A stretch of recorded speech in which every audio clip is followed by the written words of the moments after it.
ഏവർക്കും നല്ലൊരു ദിവസം ആശംസിക്കുന്നു. ഗാർഡൻ ടു കിച്ചൺ എന്ന യൂട്യൂബ് ചാനലിലേക്ക് എല്ലാവർക്കും സ്വാഗതം. ഇന്ന് ഞാൻ പറയുന്നത് ഈ രണ്ട് ഫ്ലവേഴ്സും ആ പ്ലാന്റിനെയും കുറിച്ചിട്ടാണ്. ഇതിൻ്റെ പേര് അസേലിയ പ്ലാന്റ് എന്നാണ്. ചിലർ ഇതിനെ അസാലിയ എന്നും പറയാറുണ്ട്.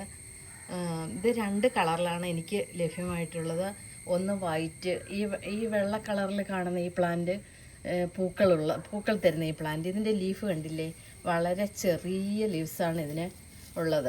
ചെറിയ ലീവ്സാണ്, നല്ല ഡാർക്ക് ഗ്രീനായിട്ട് ഉള്ള ലീവ്സാണ്.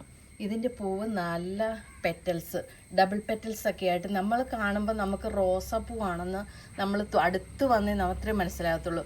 ദൂരെ നിന്ന് കാണുമ്പോൾ നമ്മൾ വിചാരിക്കും ഇത് റോസയാണെന്ന്. അത്രയ്ക്ക് മനോഹരമായ പൂക്കൾ. അസലിയ പ്ലാന്റ് ഇത് പിങ്ക് കളറ്. ഈ പിങ്ക് കളറിൽ ഒരു പുതിയ മൊട്ട് വന്ന് വിടരാറായി നിൽക്കുന്നുണ്ട്. ഇത് ഞാൻ വാങ്ങിയിട്ടിപ്പോൾ ഒരു 6 months ആയിട്ടുള്ളൂ. ഇതിന് വലിയ ഗ്രോത്ത് എനിക്ക് കിട്ടുന്നില്ല. കാരണം ഇത് വിദേശ രാജ്യങ്ങളിലൊക്കെ വളരുന്ന ഒരു പ്ലാന്റായിട്ടാണ് ഞാൻ അറിയുന്നത്. ഞാനൊരു 2 വർഷം മുമ്പ് വിദേശത്ത് പോയപ്പോൾ, വിസിറ്റിന് പോയപ്പോൾ അവിടെയൊക്കെ ഈ പിങ്ക് കളറിലെ നല്ല ഗ്രോത്തായിട്ട് എനിക്ക് കാണുവാനായിട്ട് സാധിച്ചു. നല്ല ഗ്രോത്തിൽ നല്ല വലിപ്പമുള്ള പ്ലാന്റായിട്ടാണ് കാണാൻ സാധിച്ചത്. അത് മണ്ണിൽ നിൽക്കുന്നതായിട്ടാണ്.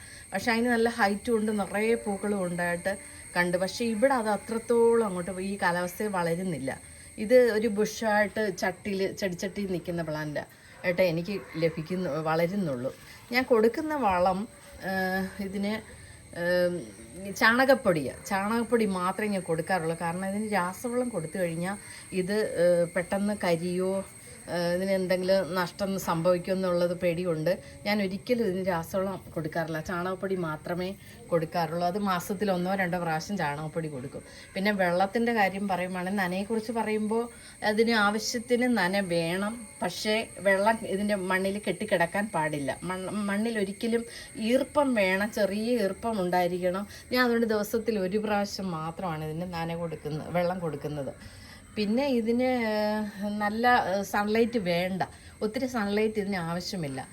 നല്ല ഡയറക്റ്റ് സൺലൈറ്റ് കിട്ടുന്ന സ്ഥലങ്ങളിൽ നമ്മൾ വെച്ച് കഴിഞ്ഞാൽ ഈ പ്ലാന്റ് നശിച്ചു പോകും. അതുകൊണ്ട് പാർഷ്യലി സൺലൈറ്റ്. ഒരു ഗ്ലാസ് ഹൗസിൻ്റെ ഭാഗത്താണ് വെച്ചിരിക്കുന്നത്. ഒരു സൈഡ് ഓപ്പൺ, അപ്പോൾ ഫ്രഷ് എയർ കയറുന്നുമുണ്ട്. ബാക്കി സൈഡ് ഇങ്ങനെ ഗ്ലാസ് ഇട്ട് നെറ്റ് കൊണ്ട് കവർ ചെയ്ത വലുതായിട്ട് വെയിലടിക്കാതെ നെറ്റ് കൊണ്ട് കവർ ചെയ്ത ഒരു ഷെയ്ഡുള്ള ഭാഗത്താണ് ഇത് വെച്ചിരിക്കുന്നത്. പക്ഷേ ഇത് മോർണിംഗ് സൺലൈറ്റ് ഇതിന് ആവശ്യം. അതുകൊണ്ട് മോർണിംഗ് സൺലൈറ്റൊക്കെ ഇതിലേക്കൂടെ ധാരാളമായിട്ട് ഇങ്ങോട്ട് ലഭിക്കുന്നുമുണ്ട്. അപ്പം പാർഷ്യലി സൺലൈറ്റ് മാത്രമേ, ഡയറക്റ്റ് സൺലൈറ്റ് കിട്ടുന്ന ഭാഗത്ത് ഇത് വെക്കരുത്. നമുക്ക് ബാൽക്കണിയിൽ പിന്നെ ഇതുപോലുള്ള ഗ്രീൻ ഹൗസുകൾ അങ്ങനെയൊക്കെ ഉള്ള ഭാഗത്ത് നമുക്കിത് വെച്ച് വളർത്താം. നന്നായിട്ടിത് വളരും. അസേലിയ പ്ലാന്റ് വിദേശത്തൊക്കെ ധാരാളം കണ്ടുവരുന്ന പ്ലാന്റ്, ജനപ്രിയ ഫ്ലവേഴ്സ്, ജനങ്ങൾക്ക് ഇഷ്ടപ്പെടുന്ന ഫ്ലവേഴ്സ്. എല്ലാ രാജ്യങ്ങളിലും ഇത് വളരും, എല്ലാ കാലാവസ്ഥയിലും വളരും. കുറച്ച് ഷെയ്ഡ് ഉള്ളിടത്ത് വെക്കണമെന്ന് മാത്രമേ ഉള്ളൂ. അതുപോലെ നനയും മനുവറിങ്ങും, അത് ചാണകപ്പൊടിയാണെങ്കിലും അങ്ങനെയുള്ള കമ്പോസ്റ്റോ അങ്ങനെ എന്തെങ്കിലുമൊക്കെ മാത്രമേ ഇനി കൊടുക്കാവൂ. രാസവളം ഉപയോഗിച്ചാൽ നശിച്ചു പോകുന്ന എൻ്റെ അറിവ്. പിന്നെ ഞാനിതിനെ നന്നായിട്ട് കെയർ ചെയ്യുന്നുണ്ട്. പിന്നെ ഉണങ്ങിയ ഇലകൾ, നമ്മളെപ്പോഴും ഈ ഉണങ്ങി വരുന്ന ലീഫ് എന്തെങ്കിലും ഉണ്ടെങ്കിൽ അത് അപ്പോഴേ നുള്ളിക്കളയണം. പൂക്കൾ അതുപോലെ ഇങ്ങനെ വിടർന്നിട്ട് പിന്നെ അത് പെട്ടെന്ന് കുറേ നാൾ നിൽക്കും. ഇത് ലാസ്റ്റ് ചെയ്യുന്നത് 1 മാസമൊക്കെ ഈ പൂ നിൽക്കും. ഈ പൂ കരിയുമ്പം നമ്മൾ പിന്നെ ഇതിന് നിർത്തിയേക്കരുത്. പൂ കരിയുന്നത് കണ്ട അന്നേരം നമ്മളത് നുള്ളിക്കളയണം. ഇത് ഇനി വിരിയാൻ പോകുന്ന ഒരു മുട്ട. അങ്ങനെയൊക്കെയാണ് ഈ പ്ലാന്റിനെ കുറിച്ച് പറയാനുള്ളത്. പ്ലാന്റിനെ ഇഷ്ടപ്പെടുന്ന എല്ലാവർക്കും, എന്നെപ്പോലെ പ്ലാന്റിനെ സ്നേഹിക്കുക, ഇഷ്ടപ്പെടുകയും ചെയ്യുന്ന ധാരാളം പേരുണ്ടെന്ന് എനിക്കറിയാം. അവരെല്ലാവരും ഇത് വളർത്താൻ ആഗ്രഹിക്കുന്നുണ്ടായിരിക്കും. അസേലിയ ധൈര്യമായിട്ട് വാങ്ങാം. നമ്മളത് കുറച്ച് കെയർ ചെയ്യണമെന്ന് മാത്രമേ ഉള്ളൂ. അസേലിയ പ്ലാന്റ് കിട്ടുന്നിടത്തുനിന്ന് വാങ്ങി കളക്ട് ചെയ്ത്. എനിക്ക് 2 കളറേ ഉള്ളൂ. പക്ഷേ ചിലരൊക്കെ പറഞ്ഞു കേട്ടിട്ടുണ്ട് ഓറഞ്ച് റെഡ് ലഭ്യമാണെന്ന്. പക്ഷേ എനിക്കിതുവരെ കിട്ടിയിട്ടില്ല. ഞാൻ നഴ്സറികളിലൊക്കെ നോക്കിയിട്ട് എനിക്കിതുവരെ ലഭ്യമായിട്ടില്ല. അത് കിട്ടിയാൽ ഞാൻ അതുകൂടി കളക്ട് ചെയ്യണമെന്ന് ആഗ്രഹിക്കുന്നുണ്ട് ഈ പ്ലാന്റ്. ഇത് പക്ഷേ അങ്ങോട്ട് വലിയ ഗ്രോത്ത് ഇല്ല. എന്താണെന്ന് അറിയത്തില്ല. ഞാൻ രാസവളമൊന്നും ഉപയോഗിക്കാത്തതുകൊണ്ടായിരിക്കും ഒരു പക്ഷേ. ഞാൻ അങ്ങനെ കൊടുക്കാൻ എനിക്ക് ധൈര്യമില്ല. നശിച്ചു പോയാലോ എന്ന് പേടിച്ചിട്ട് ഞാൻ കൊടുത്തിട്ടുമില്ല.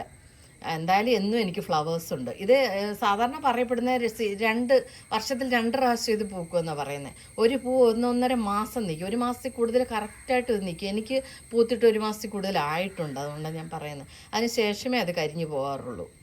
എന്തായാലും നല്ലൊരു പ്ലാന്റ്, താല്പര്യമുള്ളവരെല്ലാം വാങ്ങി വളർത്തണം. കുറച്ച് കെയർ നമ്മൾ ശ്രദ്ധിച്ചാൽ മാത്രം മതി. എല്ലാവരും എൻ്റെ യൂട്യൂബ് ചാനൽ കാണും, സബ്സ്ക്രൈബ് ചെയ്യും, ഷെയർ ചെയ്യുകയും ലൈക്ക് ചെയ്യുകയും ചെയ്യുമെന്ന് ഞാൻ വിശ്വസിക്കട്ടെ. നല്ലൊരു ദിവസമായിരിക്കട്ടെ, എല്ലാവർക്കും ആശംസിക്കുന്നു. ഓക്കെ, പുതിയൊരു വീഡിയോയുമായിട്ട് നമുക്ക് വീണ്ടും കാണാം. ബൈ.